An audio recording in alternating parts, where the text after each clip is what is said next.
Welcome back, my friends. Thanks again for joining us for another episode as we continue studying through the book of Genesis. If you're following along with us, we are in Genesis chapter 20 today, in a unique scenario to where we're going to read a story here or an account of Abraham's life, Abraham and Sarah's life. And the account's going to seem awfully familiar. If you're relatively new to reading through this or haven't read through Genesis in a while, you might go back and say, haven't we already read this story? And while it is very similar to another story when Abraham and Sarah go to Egypt, it is a different story, a different account. And it's intriguing because today, if we read the entire account, it's the entire chapter 20, and yet it just seems like it's a similar repeat. There's a little more information and detail given in this account that wasn't always given in all the details in the last one. So we're going to go ahead and jump into chapter 20 and relook at a decision that Abraham made that was very similar to another one, and we'll talk a little bit about that. So Genesis chapter 20, in verse 1, it says, "And Abraham journeyed from there to the south and dwelt between Kadesh and Shur and stayed in Gerar. Now Abraham said to Sarah his wife, 'She is my sister.' And Abimelech, king of Gerar, sent and took Sarah. But God came to Abimelech in a dream by night and said to him, 'Indeed you are a dead man because of the woman you have taken, for she is a man's wife.' But Abimelech had not come near her and said, 'Lord, will you slay a righteous nation also? Did he not say to me, she is my sister?' And she even herself said, 'He is my brother. In the integrity of my heart and innocence of my hands, I have done this.' And God said to him in a dream, 'Yes, I know that you did this in the integrity of your heart, for I have also withheld you from sinning against me. Therefore I did not let you touch her. Now therefore restore the man's wife, for he is a prophet, and he will pray for you, and you shall live. But if you do not restore her, know that you shall surely die, you and all who are yours.' So Abimelech rose early in the morning, called all the servants, and told these things in their hearing, and the men were very much afraid." Let's stop there for just a moment. We'll jump into verse 9 in a second. But again, if you're reading this and maybe you have not read this for a while or you're new to this, you're going to look and say, this sounds identical to another story. And you're right. If you go back earlier in the story, shortly after Abraham and Lot, many had left. They hit a famine after they got into Canaan, and they went down into Egypt. They went down to Egypt because they had supplies. And the bigger thing, and I remember from my opinion, if you go back at that episode, you see, in my opinion, the issue was not necessarily just going to Egypt that caused the grief. It was his unwillingness to go to God. At least it wasn't recorded in Scripture, to go to God and say, what do you think we should do? Should we go to Egypt? God might have said, hey, go to Egypt, but here's some instructions. We don't know. But what we do know is he did not. And so again, we don't see this here. We see Abram just making a decision. It doesn't mean he didn't go to God. It just means you don't see it recorded. And it does very much seem like he just makes his own decision in this area. I will tell you this, and this is, get careful when I say one of my favorite parts of reading the Bible, because what it can come across is my favorite parts of reading the Bible are when people disobey God. That's not really where I'm going with this point. But one of the things I love about when you read Scripture, how God has designed the Bible from Genesis all the way to Revelation, is that God did not, it's not just the Bible, it's who God chose to use, from Abraham to Peter in the New Testament to Paul. We talked yesterday about a bit of the descendants of the Moabites and how God chose to use people at one point he had cursed to be part of his lineage. One of the things that I've always found intriguing and enjoyed about studying the Bible is that when God uses different people, and again, these aren't made up stories, these are just accounts, these are true historical facts that took place and God just put in writing. There's so much more that happened that wasn't even put in Scripture. I love the fact when you look at these things, you see God uses normal people. Right, he's not using only super spiritual, perfect people who've never done wrong. He's not using often the most spiritual person in the room. He uses very normal people. You go to the New Testament, the Gospels, and you study the different people who he chose to become what we call the disciples and then his apostles. And man, some of these guys did not have the best backgrounds. Matthew, the tax collector, was hated by the people around him because he was living a life where he's stealing from people as a tax collector. There's just a whole list of people you could go through. Paul was a murderer and put Christians in jail before God saved him and said, now go do the opposite.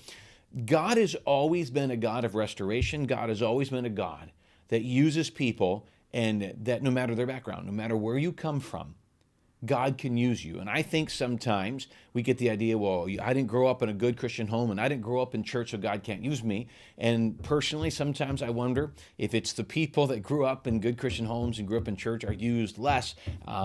They get comfortable in their Christian life. Sometimes they're not as bold and not as emphatic about Christianity because, well, they don't have the distinction of living a certain way and see God change. They kind of grew up in this. Either way, I believe God can use people in my situation who grew up in church and love the Lord and want to see Him work, and then I can see people who have come to Jesus and have just as much love and excitement for God. Let me just encourage you in this area. It doesn't really matter your background. It doesn't matter where you come from. The question is, do you have Jesus in your life? Are you following Him, and do you want to be used of Him? If that's the case, you can be used. Abraham was used greatly of God, and yet here we go again with him in fear, making the same decision, even though he can look back. You see, man, if he just gone back and seen what God had asked him the first time, this wouldn't have happened, but he did it again. So let's continue and go down to verse number 9. Let me see if I can find it here. It says, And Abimelech called Abraham and said to him, What have you done to us? How have I offended you, that you have brought on me and on my kingdom a great sin? You have done deeds to me that ought not to be done. And Abimelech said to Abraham, What did you have in view that you might have done this? Now, I find it intriguing that, we'll see in a minute that Abraham didn't believe this was a godly place. But Abimelech comes and he says, You know better. What were you doing? You put us in a situation by lying to us. You put us in a situation where there was sin, there was possible punishment against. And please remember, even though whether this group really believed and followed God or it doesn't matter, they were sinning against God's people. And therefore, there was going to be punishment as a result of it. And he kind of comes to the end. He goes, What were you hoping to gain? Are you tricking us? Is this manipulation? Well, what were you hoping? What's going on? Well, Abraham does answer. It wasn't a manipulated thing. He does answer. Verse 11, Abraham said, Because I thought surely the fear of God is not in this place, and they will kill me on account of my wife. Again, fear. I knew the custom. He knew the culture, and that could have happened, but he didn't trust God. Verse 12, But indeed, she is truly my sister. She is the daughter of my father, but not the daughter of my mother, and she became my wife. And it came to pass, when God caused me to wander from my father's house, that I said to her, This is your kindness, that you should do for me in every place wherever you go, say of me, he is my brother. This was a standard place because in those days, remember the culture was, we talked about this when he went to Egypt, if there was a very lovely wife and they came in, the king could have said, I want her for my wife. He's not allowed just to have another man's wife, so they just kill the husband. Kill the husband, take the wife. So he said it kind of became a standard thing. And he goes, technically, in our relation, we are kind of half brother and sister, however you want to put it. And yeah, you look back, there was some ancestry in that. There was connection in that. Again, very different than the way it would be today for a myriad of reasons. But you look at this, and here's the problem. Abraham is going back and justifying, technically she is, but in all reality, he knew he was wrong. Because why would, Abimelech knew he was wrong. He was constantly in a desire to protect. And here's another problem, personally, and I would just say there's one thing that really hits me more than anything when I look at this personally, because I think we've all done this at some point. Abraham's decision to do this was very quick to defend himself, but he didn't do a good job at defending his wife. His wife was now, for the second time, placed in a very uncomfortable circumstance and situation that did not need to be there so that Abraham could defend himself. And often sin drives us in a selfish mode to protect ourselves, not thinking much about the other people around us, and our decisions do affect. We talk about Lot. Our decisions affect other people, and we don't often consider that when making a decision. And that was another case of Abraham in this situation. Instead of trusting God, he made that decision. Another one is God had made a promise to them that they were about to have Isaac, and now there's a chance, and the situation is that could have been corrupted. That could have been a problem in this situation. There's a lot of other things that could have come from this. And again, it comes back to not really trusting and following God. And yet he was known as a friend of God, known as a man who followed God. God blessed him. I am glad that I am not known by God on my worst days, that God is always looking to offer grace and God is always looking to offer forgiveness and restoration. Let's read the rest of this.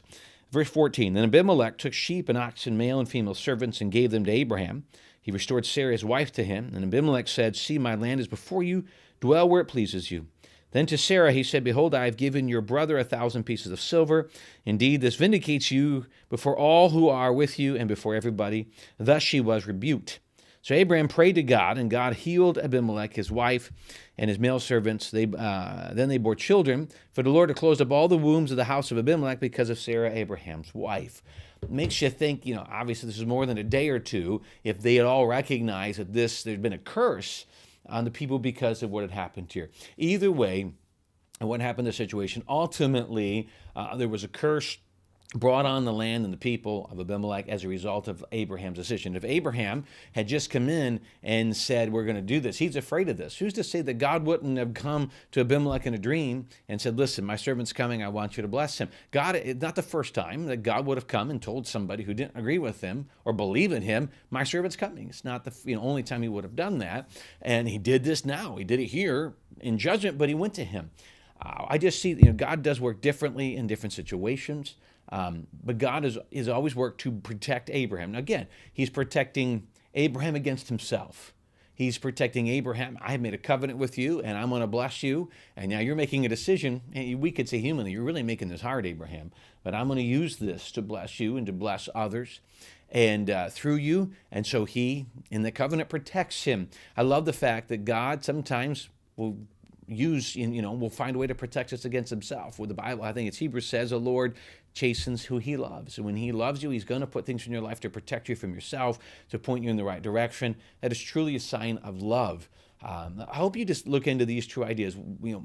Sometimes we do. The biggest problem is sometimes the bad decisions we make, the sins we commit, they're just a repeat of the old ones for a list of reasons. Maybe be reminded that God is always offering grace, wants to offer even more grace. May we hold on to that.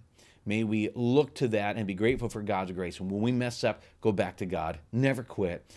Solomon said in the book of Proverbs, a just man falls 7 times and rises back up. May, no matter when we fail, get back up, confess it to God, move forward. Know that God can and will still use us. Thanks again for the privilege you've given to me to be part of your day. I hope it's a help and encouragement. Stick with us, as next time we'll jump into chapter 21, continue looking into the story and the book of Genesis. Again, thanks for joining us. We look forward to seeing you again next time.